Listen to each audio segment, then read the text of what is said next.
when on the IBN CJ site do look for a corner titled Ask Rajdeep. Well, it's your chance to put in any questions on our editorial calls, our news gathering process, even our programming to the editor-in-chief Rajdeep Sardesai. Here he is this week answering 3 big questions. I follow you and Mr. Kejriwal on Twitter and saw your exchanges on the Vodafone Sybil issue. I want to know why, if you did cover the issue well and fairly according to journalistic standards, did you agree for a debate on the same on the last word?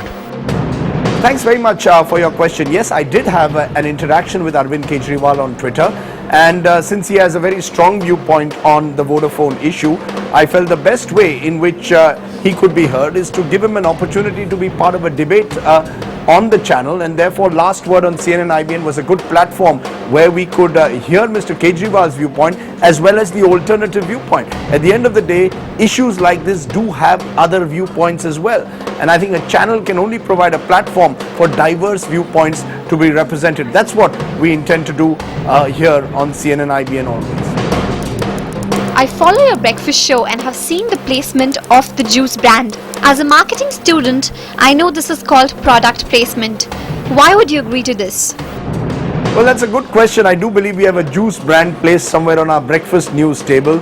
But let's be honest, nothing in our news is affected by that product placement.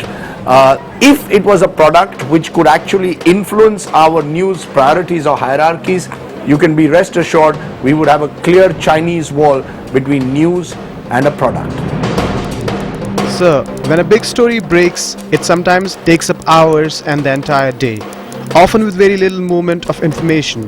Wouldn't it be better to give a more holistic news envelope all day and dip into the story as and when information comes, rather than stick to the story with the same information, hoping for a new one?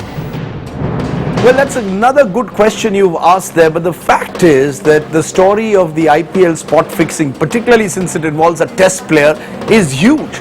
And when a story of this magnitude breaks, it overwhelms all other stories. I take your point that maybe channels should find some space for what else is happening in the world, but such is the nature of the cycle of 24/7 news that when a really big story breaks, it really takes over the news space. And that's exactly what's happened with the spot fixing story. Look at the newspapers. They have 8 column leads across their front page.